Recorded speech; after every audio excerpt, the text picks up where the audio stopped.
আজকে খুব সিম্পল ভাবে টক ঝাল মিষ্টি আচার বানিয়ে দেখাবো। তো এটা বাচ্চাদের খুবই পছন্দ। এই আচারটা মিষ্টির পরিমাণটা বেশি থাকে, তাই বাচ্চাদের খুবই পছন্দ। আর বড়রা পছন্দ করে খায়, বানাতে খুবই ইজি।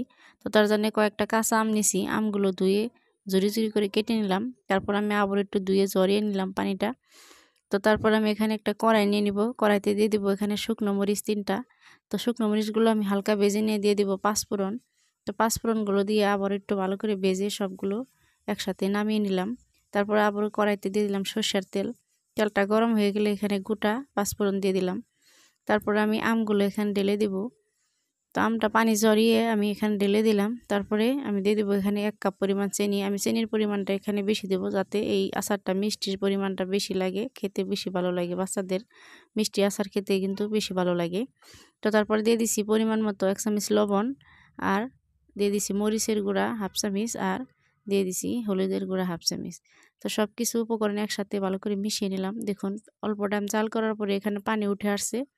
তো পানিটা যখন অল্প শুকিয়ে যাবে, তখন আমি এখানে পাঁচফোড়ন আর শুকনো মরিচগুলো গুঁড়ো করে দিয়ে দিলাম। তো দিয়ে আবার একটু ভালো করে মিশিয়ে আবারও কিছুক্ষণ এটা জাল করে নিব। তো যতক্ষণ পর্যন্ত এরকম আঠালো না হবে, ততক্ষণ পর্যন্ত আমি এটা জাল করে নিলাম। এরকম আঠা আঠা হয়ে যাবে, তখন আমি এটা নামিয়ে নিলাম। এই আচারটা যখন ঠান্ডা হয়ে যাবে, তখন একটা বয়ামে ভরে রেখে দিব নর্মাল ফ্রিজে। তো অনেক দিন পর্যন্ত এটা ভালো থাকে, আর বাচ্চারা এটা অনেক দিন পর্যন্ত মজা করে খেতে পারে। রেসিপিটা ভালো লাগলে লাইক এবং শেয়ার করে যাবেন। আল্লাহ হাফেজ।